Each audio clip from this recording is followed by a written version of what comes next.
there.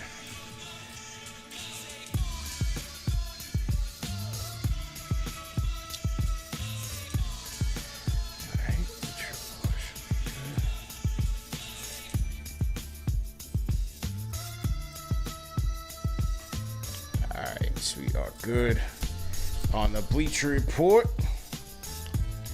Run it back from the top. Alright, here we go. Salute to Knicks Nation on this Tuesday afternoon, a matinee edition of KFTV Live, a Bleacher Report simulcast. CP the franchise here. Joining me today to dish on the orange and blue and the NBA at large, man. NBA season is just around the corner. Is a 14-year veteran, the number 2 pick in the 1998 NBA draft to the Vancouver Grizzlies, a member of the 98 All-Rookie team, and a member of Knicks Tape, man. Mike Bibby in the building. Salute to everybody in the chat once again. Hit the like button, hit the share button, and subscribe to the channel. Let's get into it, man. And also the co-host of the Straight Game Podcast. Mike, how you doing, man? Welcome to the show. I'm good. Thanks for having me on. Absolutely, man. It's definitely an honor to have you on, the co-host of the Straight Game Podcast. I mean, let the fans know about the podcast, man. It's on. We drop on Blue Wire on Tuesdays, YouTube on Wednesdays, and I mean it's on all platforms. Straight Game Pod. Check us out. Subscribe. Do what you gotta do. You know, it's good times. You know, we got Eddie House, Ty Ellis. You know, a guy that's real close to a friend of mine. You know, we talk about basketball. We have people that come in and talk, you know, our peers and people that we play with, you know, different levels. And, yeah, we were just trying to get in the podcast game and just try to get our knowledge out there and let people know how we feel. The athlete-led podcast is on the rise as of the last couple of years. Is there one particular podcast or podcast host that kind of inspired you to do your thing? You know, I'm really close to Matt Barnes and Steve Jackson. So, you know, I mean, when I went on their podcast, we were trying to work something to get something going with them. It didn't really pan out. But just looking up to them and seeing how successful they are and being real, you know, like being brothers of mine, you know, kind of put us on that line. That's dope, man. Matt Barnes will be on the show tomorrow, so shout out to them. On these Knicks, man, as I said, the NBA season is just around the corner. New York Knicks making waves this offseason by trading for Mikal Bridges, also re-signing OG Anunoby. What do you think about the squad this year, man? I think they have to do better than they did last year. I mean, I thought they were going to go to the Eastern Conference Finals, you know, got hampered with injuries. You know, that happens.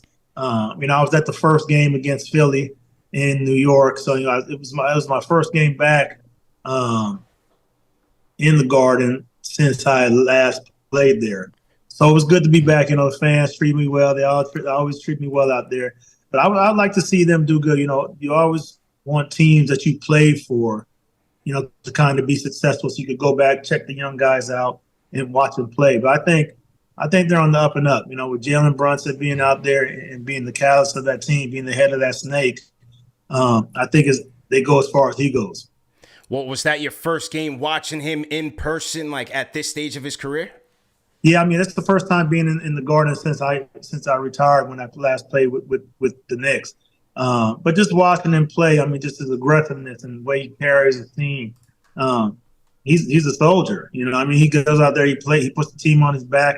I just love his game. You know, it kind of reminds me of, you know, when I was playing, you know, mid-range, you get to the basket, he's tough, and, you know, likes to take the big shot. And you got the Jersey connection, right? You from Cherry Hill, he's from New Brunswick, so...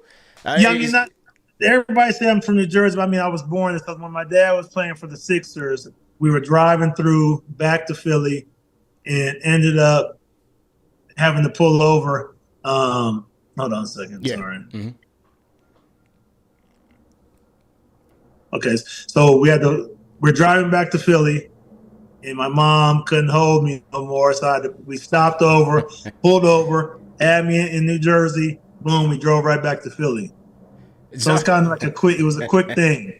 A quick stop in Jersey. Yes. I got you, man. And, you know, on the, you know, Brunson's performance is certainly going to be noted as he's going to be in the spotlight this year. Finished top 5 in the MVP voting last year. Do you think he could do it again, especially with the additions of Bridges and Randall coming back? I mean, I think he's going to have to. Just to keep his game up there. In order for the team to be successful, I think he has to do the same. Have to play the same way that he played last year, and that's carry everybody and be Mr. Everything for the Knicks, and that's what he did last year. How does he get that 1-2 potent combination like UNC Webb had? How does he build that with Julius Randle? It's different. Run a little bit more pick and roll, but it's two different type of games between Webb and Randle. Webb was one probably the top 3 passers to ever play the game, and he was the alpha dog. Everybody. The big thing about him playing with Webb is that he held himself accountable, and that's what kind of everybody else fell on the line. We looked up to that. I played on a lot of teams where a lot of guys didn't hold themselves accountable. And once you hold yourself accountable, everybody trusts everybody, and then you go from there. When you look at the additions of, Mikal Bridges, OG Anunoby on the wings, I feel like the Knicks finally have that versatility on the wing that they need to really compete with these better teams in the East. How do you look at those two guys kind of being the pillars of their defense? I think it's going to be help them a lot. It's not going to all fall on Jalen, but I think he needs to take advantage of, with the guys that they help. There's a few games where he. Nope. Lost Mike Bibby there. I think his phone went out. Salute to everybody in the chat. Once again, hit that thumbs up button for you boys. CP the Franchise here. Live stream interview with Mike Bibby. Should be coming back shortly. Salute to everybody on the Bleacher Report, everybody watching on YouTube. Just waiting for Mike to jump back into the room.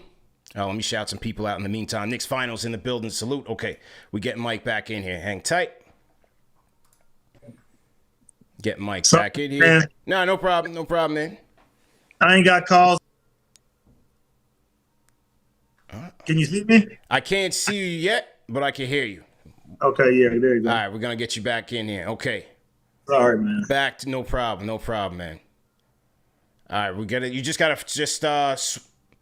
flip your phone back wide. I have it the long way. That way. You want it that way? Try to flip it again. There we go. All right. Okay, yeah. So we were just speaking on the wings on Anunoby and Bridges. I think they're going to help him a lot. Like he took the brunt of everything last year, and being in jail, and he was taking a lot of shots that he didn't have to. Now, getting all these extra guys, and they're not superstars, but they're going to do great for that team. Not, I want to say role players, but you need guys like that. You got DiVincenzo. I'm sorry, I messed his name up. I'm not good with names. But you got all these guys. You have to. On paper, it looks great. But you have to go out there and play the game. So I think once they get into training camp, like I said, a lot of them went to college together. The big thing for me is how is Julius Randle going to fit in with them? So in order for it to be good, I think he's going to have to maybe, I don't want to say step down a role, but kind of, see what the role is, how he fits in with them, not how they could fit in with him. And what do you think some of those keys were? Because you played on a lot of talented teams. Those Kings teams had guys who could be alpha dogs on their own. You played on the Miami Heat with Wade, LeBron, and Bosh. What do you think was the key to those teams kind of bringing it together at the right time and really meeting those expectations? I'd say Sacramento, no egos. No one had any egos. And it could be anybody's. It could be anybody's night. We knew C. Webb was the alpha dog, and he was going to get his 28 and 12 every night. Then, some other nights was my night. Some other nights was Bobby Jackson's, Doug Christie's, Hedo's, Pages. You could go all the way down the line. And the best thing about being on Sacramento is that everybody, no matter how many points these guys scored, they were the same people when you got off the court. There was no attitudes because they didn't score 10 points or get their point average. And that's what made it so good, that we realized as long as we win, everybody looks good. And, we played in that mind, coming from Vancouver 3 seasons and have a losing season every. I won more games in my first year in Sacramento than I did in 3 years in Vancouver. So coming there and learning all that just to gel with them and how they were, how it's you're with each other for 9 months. Have fun with each other. Go to dinner. Go to the mall. Hang out and just hang with each other and just get comfortable with each other and be able to trust each other. Constructive criticism helps as well. So in other words, being in New York and hearing from angry fans when they go on a 3-game losing streak might not be so bad. No, yeah, I mean, yeah, it's tough. But I mean, I played out there. I remember playing out there, and I remember tip ball. We missed the first shot, and I heard boos, and I was like, "Damn, they're booing already." It's 11:47 on the clock in the first quarter. So I was like, "I know it's tough out there, but I think they'll do all right." You know, the fans always have their back, the team's back, and I think they'll do fine this year. Well, what's the difference between a Kings fanatic and a Knicks fanatic? Knicks fanatic go all the way. You know, Knicks fan will fight you and they do all that stuff to cuss you out and do all that stuff to cuss you out. But I mean, it's different. But I mean, they're both diehard fans. You know, I think it was different for me playing in Sacramento because I was still in the game. Now, before I came to New York, I told my agent I went in when I was wanting to retire, and Mike Woodson, you know, I love him to death, coached me in Atlanta, and he just told me like, come back and play for one more year. Need you for one more year. So I went and played. I didn't really have that drive that I had in Sacramento. So it was just like, you know, I always wanted to be a Knick, being in the Garden, seeing the fans and being able to suit up in a Knickerbocker uniform, you know, was a dream of mine growing up. And so I finally got to do it, even though I wish I could have gave more, but I could still always say once a Knick, always a Knick. And definitely want to get to that point because those are definitely some of our favorite teams. And on this team, you know, there was news yesterday that Mitchell Robinson is going to miss the opener. Knicks having high hopes there, and they have a couple of depth issues with the center rotation, just in terms of question marks after him. You know, you have Precious Achiuwa, you have Jericho Sims there, and Tom Thibodeau thinking that he may also go small with Julius Randle at the 5. What do you think about the center rotation at this moment? I mean, you could play it either way. You know, like I said, I worked out Jericho this summer. Great kid. Has a lot of stuff that he hasn't really been able to show. And, you know, I think that comes along with, you know, having an old school coach and, you know, coaches like that, one in a certain way, they want it his way or it's not going to be anyway. And I think he's kind of been hampered a little bit as far as, you know, clamped down and not being able to show everything that he could do. You know, I worked him out, you know, for a couple of weeks this summer, and you know, he's got a lot of stuff that he hasn't shown to the public, and that's just because of the way that he's coached. And I'd love to see him get a chance and be able to go out there and play his game. You know, I mean, he jumps out the gym. He can do other stuff besides just jump out the gym. So you know, shoot with both hands. I like this year. I'd like to see him get a chance to really go out there and play. Yeah, indeed, and you'll certainly get his opportunity. And then on the flip side, you know, Tom Thibodeau liking the idea of potentially going small with Randle maybe at the 4, OG Anunoby at the 5, and then maybe offensively you have Randle playing some of that 5. I think, you know, not having Robinson kind of forces them to look for different ways to win, whereas, yeah, you could go traditional at the 5 or maybe take some advantages going small. They play small. A lot of teams play small now too, but you know, small isn't really small. You know, I mean, Julius Randle's about, you know, is he 6'9", 6'10"? Yeah. So I mean, it's still guys with some size. It's just they're not used to playing that position. So, but if you go small, will you be able to rebound? Will you be able to have a guy that will go out there and play a role of run up and down and rebounding? You know, they had that in Hartenstein last year. When you have 5 guys on the court that want the ball, you know, it's kind of hard to keep everybody happy. So, I mean, as a coach, that's what you got to figure out. I think Thibodeau figured that out. Yeah, indeed, because rebounding is such a Thibodeau, you know, strong suit since he's been here. When they've had Robinson and Randle, Josh Hart, as you said, Hartenstein the last 2 years, the Knicks were always at the top of the league in rebounding. So I'm going to be very interested to see how they navigate that, especially with Robinson out. Now you have Philadelphia made their move. They went out and got Paul George, strengthened the bench. They got Caleb Martin in there. You have Embiid trying to come back and regain the MVP. You have Milwaukee Bucks there. Who do you think is the biggest threat to the C's? The to the Celtics.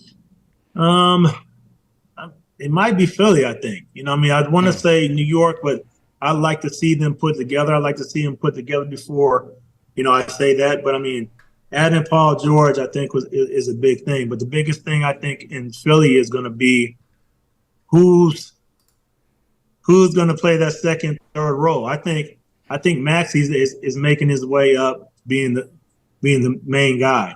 And as a coach, how do you propose that to Paul George or Embiid? And I mean, I think that's going to be their biggest problem. Like, who's going to play second and third fiddle? And if they promote Maxey to be that number one guy, will those two other guys be okay with being second, third? Yeah, as you said, who's going to sacrifice? Who's going to dial it back? Maybe somebody needs to do a little bit more of the dirty work. Will be interesting to see how those guys coexist. With the Bucks, now I've been saying this. I'm looking at this team last year that had a multitude of issues, but nevertheless found their way to finishing just a game behind the Knicks and finished third in the East, won 49 games, and still had one of the better offenses in the league. I mean, are we sleeping on them, especially if you get those three back together healthy to start the season? I think so. I mean, Dame is one of my top point guards that I love watching to play in this game today, and you can never count him out. I think coming back didn't get as much time as he wanted to there, so I think he'll have. Like having a whole year with them, I think he'll knock it out the park just because of who he is. You had Dallas making it there out of the West last year. How do you think the West shapes out this year? I think, I like I said, like I said, I love the teams that I used to play for. You can always go with Denver, but I mean, it's all about matchups. But I think Sacramento made a big time move. I think Phoenix Suns made a big time move by getting Jones at the point guard position. Yeah. Now you don't have to. Now Booker doesn't have to facilitate as much as he did. Now Booker could go back to what he's best at doing. And I think getting DeRozan into Sacramento, it was great for them. It takes pressure off of Fox and Sabonis, even Malik Monk. But I think the thing that I'm worried about there is, I'm drawing the blank his name, light skinned kid. Murray. Yeah, Murray.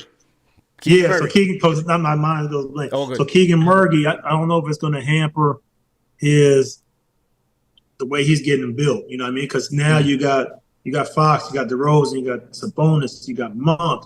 Now with Keegan Murray, is he okay with being the fifth man, or maybe just play defense tonight? You know what I mean? Yeah. I don't want it to hurt him because I think he has a bright future. But I'm anxious to see how that's going to turn out. But I love the DeRozan add-on. Should be interesting indeed. I love what the Thunder did, man. I thought they had an outstanding offseason, bringing in Caruso. They got Isaiah Hartenstein from the Knicks. You have SGA at the helm another West year. Stacked. West is stacked, man. I have a hard time seeing them not being one of the top two seeds in the West, man, and potentially making it to the finals this year. Yeah, but I mean, like you said, you gotta go out there and play the games. They were number one seed last year. They were young. Got knocked out in the first round. But I mean, it's like you got Minnesota too. Like you got all these teams. Minnesota, yeah. Like you got 8 to 10 teams that have a great chance that you could say are going to go all the way in the West. Once again, we are talking to Mike Bibby. Salute to everybody in the chat. Hit the like button, hit the share button, and subscribe to the channel, CP the Franchise, on KnicksFanTV, YouTube, Bleacher Report, and Facebook. Salute to everybody watching, man. Malik Shabazz, I see you in the chat. Just joined the franchise channel memberships. Definitely appreciate that. Knicks training camp kicking off soon. You got the Celtics camp kicking off today. What do you think makes the Celtics so dangerous when you saw them win that championship last year? They got guys kind of like we got. They have their superstars. They have their role players. They have the guys under the role players, and everybody's okay with it. I mean, they know Tatum and Jaylen Brown are the top two guys, and everybody falls into place. And then you can see that they generally like each other too. Constructive criticism. They're playing to win. They're playing for each other, and it could be anybody's night outside of Tatum and Jaylen Brown. I think everybody's okay with that. I played with Al Horford when he was a rookie, and I know he's bringing that mentality to them. As far as just let's win. We all look good. Yeah. We all look good if we win. So I think he has the mentality. I think he's helping them a lot, being that vet in the locker room. Yeah, and then they're saying, potential chips on their shoulder with Tatum not playing in the Olympics and Jaylen Brown getting snubbed from the Olympics. Seems like he's coming in ready to ball out. I think they're gonna go out there with something to prove, like you said, chip on their shoulder, and just show everybody it wasn't a fluke, and show everybody that hey, we're here to stay. Well, when we look at your era, you came in 98, and Gilbert Arenas, he was on Flat TV. He said that your era was the best. What do you think about that? I mean, it's a different type of basketball. When I came in, it was point. Everybody had mid range. Point guard position. Everybody shot mid range. Sam Cassell, Terrell Brandon, Nick Van Exel. You go all the way down the line, and the game has changed. So it's two different games. Not as physical as it was back when I played. And when you come down the lane, if you got too many layups, somebody's going to take you out. Someone's going to take you out, whether you liked it or not. But that's just the way the game was played back then. It's changed. It's changed to a lot of 3-pointers, higher scoring. So I think we have a lot of great players. I think this era has a lot of great players too as well. Just two different times. And GA, he mentioned the fact that you had the Wizards Jordan, you had Kobe. Then you had LeBron. So a lot of you guys either played with those guys or played against those guys. And as you mentioned, a crazy group of point guards from yourself, Jason Kidd, Iverson, Marbury, you had Baron Davis, you name it. It was stacked. The point guard position was stacked. It just shows that you had your workout cut out for you every night. And it wasn't. There wasn't many point guards where defensively you would come in and have a night off. You have Baron Davis, like you said, Baron Davis one night. Stephon Marbury the next night, Iverson the next night, Jason Kidd. So you have your work cut out for you every night in that year, for sure. Gilbert Arenas, you had all those guys that were going to try to put up numbers. You mentioned Cassell, Terrell Brandon. Who did you feel like was a guy that didn't get his just due when you think about the point guards of that era? I think Van Exel. He was shifty. He could score the basket. He was showtime. He was hard to guard. Even when he went to Dallas, and he was a little bit older, he was tough. He was tough even then. I would have hated to see him when he played for the Lakers at that time. But I don't think he gets the due diligence that he deserves. When you traded to the Kings in the 01-02 season, and like you said, that season you guys first 61 wins. Jason Williams, who you were traded for, said that you were that missing piece for that team. Did you see that at the time? Did you see if I come to this team, I think we could really make some moves with the pieces that were already there? What made me want to go there, I remember a lot of people didn't come watch the Grizzlies play. When you go on the road, those are the games that people, they're playing the Grizzlies, we're going to miss this one. And there wasn't many seats weren't filled. So I remember going to Sacramento. It was the last game of the season. Season's over for us. And I remember coming out, and it was like a playoff game. I've never played in a playoff game when I was in Vancouver, but stands was filled. The current fans were going crazy. And I said, I want to play here. This is the place where I want to play. Just as far as if you get this every night, especially against us, I would love to come and play in front of these fans every time. And when I got there, my agent just told me, David Falk, he said, they're already established. Just go and fit in. You don't have to do nothing crazy, nothing special. Just go fit in. And what made it so easy for me to fit in was the fans and the teammates. They treated me like I had played there for 15 years. Just the way that everybody brought me in and the way the fans, welcomed me made it a lot easier to feel comfortable and go out there and play every night. You guys take the Lakers to that classic 7th game in that Western Conference Finals series. A lot of people say that your team is one of the best teams to never win it. We should have won it that year. We should have won it that year. So there's no question about it. So do you take much stock in people saying that, given that there's regret there that you guys should have won it and didn't get it? It's upsetting. I look back at it every day and talk about it and seeing the looks on Shaq and Kobe's face, rest in peace. But I mean, that's the first time if you ever go look at some of those highlights, you could look at their face on the bench and think like it's over. You know, I mean, we didn't finish it off. I wish we'd have finished it off, but just to be on the court with those two guys, and Phil Jackson, arguably one of the best coaches to ever coach the game, and between Kobe and Shaq, I just feel good just being on the court with them, just being able to share a court with those two guys and say, hey, those are probably one of the toughest battles that they had, and I was a part of that. Did you leaving that court after Game 7, going into offseason, getting ready for the next one, because you hadn't gotten back, hadn't even gotten to the conference finals until back with the Heat. So did you take for granted that at that moment? Like, did you think like we'll be back here? No worries, we'll get it back. I thought we would. I mean, if you go look at that too, I think I might be one of the first person to ever do an interview after the game and lose the game. If you go look at my face, he interviewed me with Kobe, but I thought we would be. I did take it for granted, but I mean, we went through injuries, and I mean, injuries happen, and it just. I think that we got broken up too early or gave up too early. I think we might have maybe another year or so we could have tried and then maybe try to break it up. But I think we gave up too early on that. And you mentioned coming into the Knicks in that 2011 season, you get picked up in December of that time. And you spoke about Mike Woodson. And a lot of guys I spoke to from that era, everybody loves Woodson, man. Everybody loves Woodson. You played for him with the Hawks as well. What was your relationship like with Coach Woodson? It was like father son, I mean, uncle nephew. But he's a player's coach. I mean, he laughs, he has fun. He played the game too, but he's a player's coach. He'd always come to me. I was the oldest guy on the team. And hey, how do you guys feel? I talk for the team. Hey, we're tired. Hey, just we're just gonna shoot today. You guys take it easy, get some rest. So he was that type of coach, and he'd also have fun with you at the same time.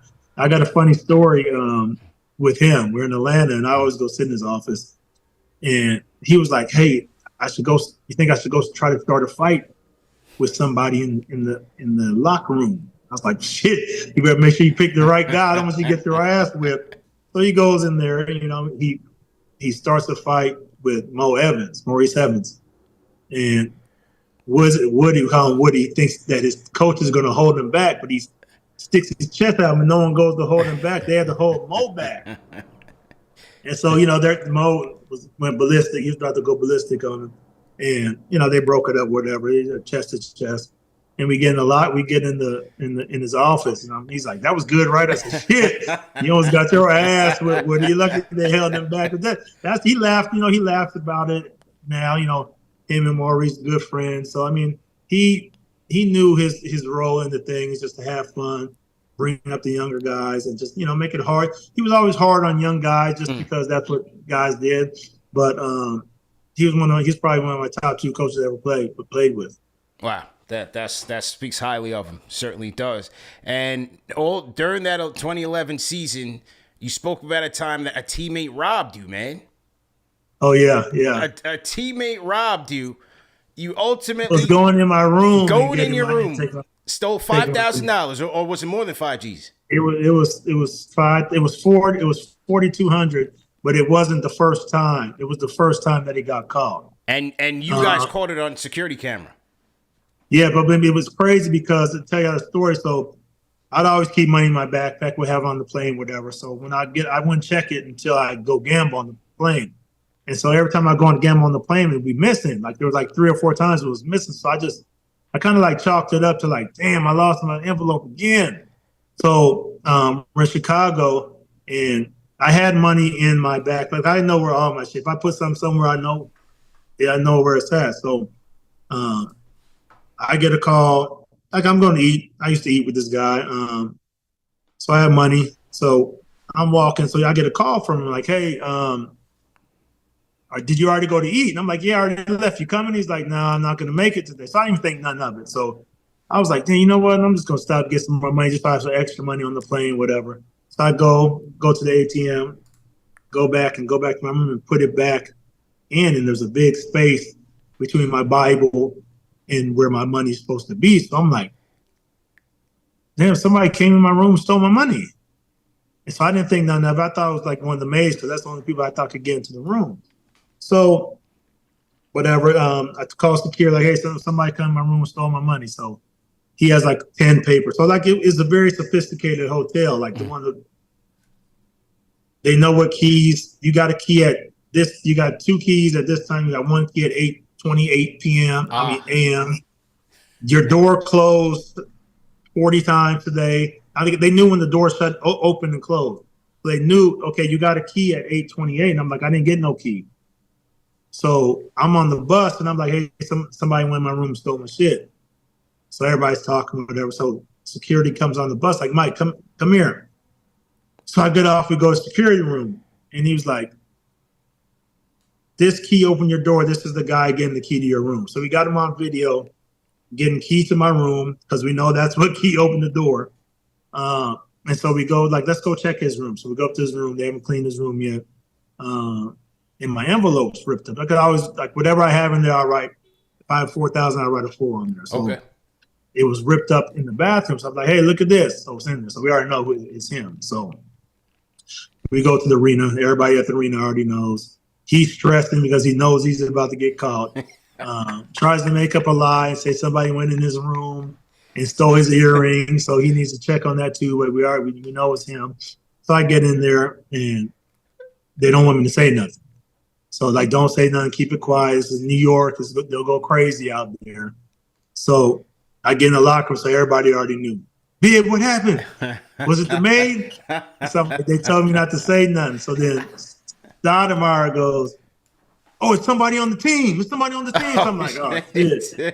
So then, so Woody, before the game starts, Woody was like, hey, well, I'm not going to play him. Are you ready to play? I said, Woody, my head's fucked up right now. I don't want to play at all. Don't put me play him. I can't go in and do anything. Yeah. So, you know what I mean? We had a talk on the bus. By the time we drove to Milwaukee after that. And the GM and Woody and security called me downstairs, like, come downstairs. So I got in there. They had all my money laid out. Like, how much was it? I'm like, maybe 4,000, like 4,200. And then they go, he said it was a joke. I'm like, it's not a fucking joke. This ain't the first time that he's done it, because it's the first time he got caught. There's like 4 or 5 times I was missing money. But, you know, he tried to blame it on a joke. But, I mean, it's the first time security said they ever seen that happen. It's the first time I ever heard of it happen. It's probably the last time it's ever happened. I mean, I thought it would have been a little, I mean, it wouldn't have hurt as much if he took it from my bag on the plane. I would have been like, okay, shit, but to go in my room, if I would have came back and caught him in my room, could have got worse. It would have been rough for him. Now, rough for him. Now, do you have a name? The people in the chat are guessing names. Do you have a name for us? I'm not telling no names. They can try to figure it out if they want. Can I throw a name out there? Not you. I won't say it's from you. You can say it's from me. You can throw it out there, but I'm not gonna answer. Right. I feel like, because I'm going through the roster, that 2011-12 roster. You know, Melo, Maury, Ty, everybody, all those guys were set. Linsanity was way too innocent for this. BD, he was good. I'm thinking this is back end of the rotation. This has got to be Billy Walker, man. Not Billy Walker. Oh, man. Billy Walker's a good buddy of mine, too. Bill Walker's a good buddy of mine. He wasn't Bill Walker. Oh, Bill man. Walker. I totally got scammer vibes from Billy Walker, man. Billy, I'm sorry I judged you, man. If you watch it, please come on he's this a show good anytime. guy, man. He's a good guy, man. I'm his dreads and stuff made him look like that, but he was a good guy, man. Because they would later, he got waived a little bit later, so I thought it was, you know, the politics that got him up out of here. It should have been the other guy that got waived. All right, people in the chat, Billy Walker shouldn't have got waived. Oh man, I got nothing, man. So that happens, but then earlier in the year, you get the Linsanity explosion. So I mean, what are you thinking when you even seeing this crazy stretch by a kid who you didn't even see when you got to the team? It's crazy because how it planned out. Because Barron were like really the only 2 point guards that were really playing.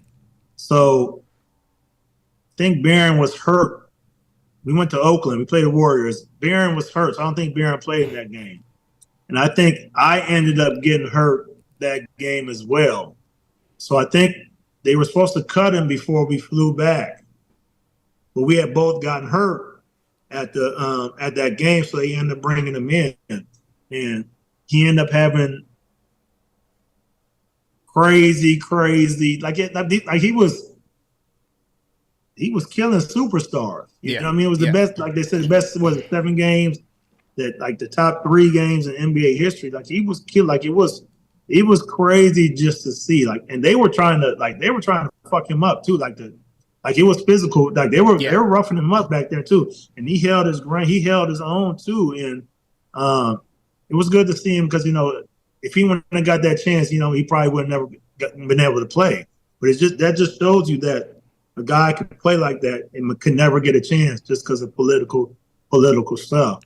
And for him to get a chance to play, I mean, it's kind of like angels in the outfield. I always tell everybody it was like angels in the outfield because the way he was playing, the way that it looked so easy, and the way the ball was hitting the rim and going in and hitting the bottom of the rim and spinning up and going in, I was like, and this is going to be a movie one day.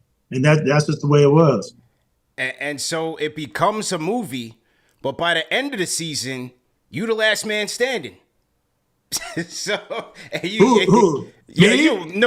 you guys lost to the Heat in the playoffs, he wasn't there. BD it gets injured, and you had to step in and play. Yeah, I mean, I was cool with that. I mean, I had no problem with that, but I mean, I gave Woody I was like, don't feel obligated to play me. You know what I mean? I worked out before. I'm here for support. I'm here to be a vet. I'm just here. Don't feel like you have to play me. Like he'd come down there and ask, like, hey, do you want to go into there? There'd be times like, nah, I'm okay. Or next time he comes out, yeah, let me get in. You know what I mean? So we had that kind of relationship, but just that was Melo's team. You know what I mean? It was always Melo's team, and I don't know if Woody, you know, brought it back to that, or with D'Antoni it was changing, but that was Woody's team. I mean, not Woody's team. Sorry, that was Melo's team. And I mean, there was a time I told Melo too, like, stop passing me the fucking ball. I'm 35 years old. I'm gonna be over here in the corner. It's your team. You got to make plays for me. I can't make plays for everybody anymore. You got to do it for me. You know what I'm saying? So, and he took to that. You know, Melo is probably one of the top 2 or 3 superstars that I played with in my career. Yeah, true indeed, man. An absolute force. Just not enough success, unfortunately. And I really wish that the Stoudemire Melo tandem had more success here in New York, man. I mean, me too. But I mean, just like, you know, people around, you know, a lot of the point guards were, you know, kind of old. You know, you got me, Bear, and you got Jason Kidd towards his end. Yeah. Prigioni was a rookie, but he was 40 years old. You know what I mean? But you put, if you would put better stuff around him, I think it would have been fine. When you look back over your 14-year career, what are you most proud of? Getting drafted. You know what I mean? That was the biggest part for me. So, like, you know, getting recruited in high school, you know, I'd always be like, damn, you know, like I was always like, damn, these colleges want me, they want me. And so, you know what I mean, just to make it from that to being, you know, the number 2 pick and being drafted and being able to fulfill a dream, that's the best time in my NBA career, getting drafted. You were also a Jordan Brand athlete. I had to ask you this because Q Rich is my guy. Mm-hmm. Who had the better Jordan player additions, Mike Bibby or Quentin Richardson, man? Ray Allen. Oh, Ray Allen had the best because Ray Allen, you know, Ray Allen was winning championships, so he got a little bit more. Leeway. The gold he got joints. to have shoes that we weren't getting. So I have to go with Ray Allen, man. Ray Allen got some shit. Yeah, no doubt. He got game, was that guy. No question about it, man. And so once again, you're the co-host of the Straight Game podcast. Let the fans know on all platforms. Blue Wire on Tuesdays, YouTube on Wednesdays. Check us out, man, and have fun. Talk about basketball, talk about life. You know, give you a little bit of game, you know, straight game. There you go, man. Well, once the season kicks off and we head deep into the season, man, hopefully you'll come back and join us and talk Knicks, man. But definitely appreciate the time. For sure. Let me know. I'm there. All right, man. Mike, Bibby, ladies and gentlemen. Thank you. Salute to everybody in the chat. Once again, hit that like button, hit the share button, and subscribe to the channel. Definitely appreciate Mike Bibby for his time. Throw a number 20 in the chat. Thanks again, Mike. Throw number 20 in the chat to salute our guy, Mike Bibby. Who robbed him? That's who I want to know. It wasn't Billy, man. Billy, I'm sorry that I judged it, Billy, but, you know, I who robbed Mike Bibby? I for sure thought it was Sky Billy Walker, man. They packed his bags like a week later. Throw number 20 in the chat, man. Just appreciate Mike Bibby. Everybody on Bleacher Report, I hope you guys had a great time. We'll see you guys next week. We're going to sign off on the Bleacher Report side. YouTube, stick around. What did you guys think of the interview, man? It was a little bit pressed for time, and we started a little bit late, so kind of had to expedite. I had a couple of other questions I wanted to ask, but I got through most of the program, and we appreciate Mike for coming through and rapping with us for sure. Remember that this show is presented by Manscaped, fellas. Go to manscaped.com. Use our code KFTV for 20% off plus free shipping. You can get Manscaped products wherever you are worldwide. And use our code, man. Once again, KFTV for 20% off plus free shipping. No testimonials. Whatever you do, just go get them. No testimonials.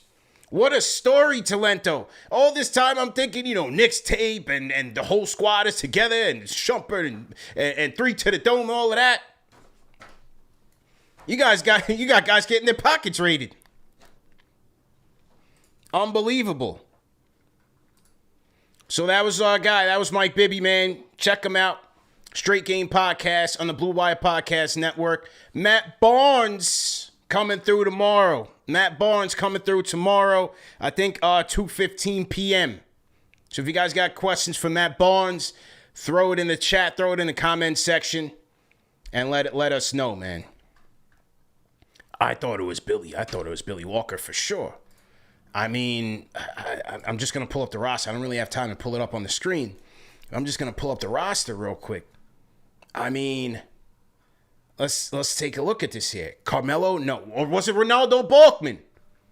Was it Ronaldo? Ronaldo gets it popping. Remember, he was in the Philippines throwing hands. Was it Ronaldo Balkman? Mr. Big Shop was gone by then. He got amnestied. Right? Or wait, hang on. Oh, I'm looking at the wrong team. I'm bugging. 2011. Yeah, Ronaldo Balkman. Yeah, Bibby. It wasn't Tyson Chandler. Was it BD? Ronaldo Balkman is a possibility. Dan Gadjarich came after. He got waived. Billy Walker got waived, and then they got Gadjarich. I thought it was Billy. Billy, he's got scammer vibes. Was it Jorts? Was Jorts the thief the whole time? Jared Jeffries doesn't look like he gets down like that. Jared Jeffries doesn't look like he gets down like that. Jerome Jordan, he's from the Yard. Was it Jerome Jordan? Definitely wasn't Jeremy Lin. Definitely not Novak. Novak's not lining your pockets up. It wasn't Shump. I don't think it was Shump. It wasn't JR because he said that that JR went up to him and he told the story on the Udonis Haslam podcast that JR went up to him and was ready to set it off. So it wasn't JR. Landry Fields? You think Landry Fields lined him up? I don't know, man. But it sure wasn't Billy Walker, man. So Billy, if you're watching, man, we'd love to have you on the show. Just call us up, hit us up. KFTmedia@gmail.com. Salute to everybody in the chat. Hit that thumbs up button for you boys. Deep in the franchise here with another one. I got to get up out of here. Matt Barnes tomorrow, 2 o'clock or 2:15. We'll put the bat signal out there, and we'll see you guys for another one, man. Hope you guys enjoyed it. Remember that this show is available in audio podcast format. No reason to miss it. Like, share, and subscribe. Do the damn thing for your boys. Welcome to all our franchise channel members. And we'll see you tomorrow, man. We out of here. Peace.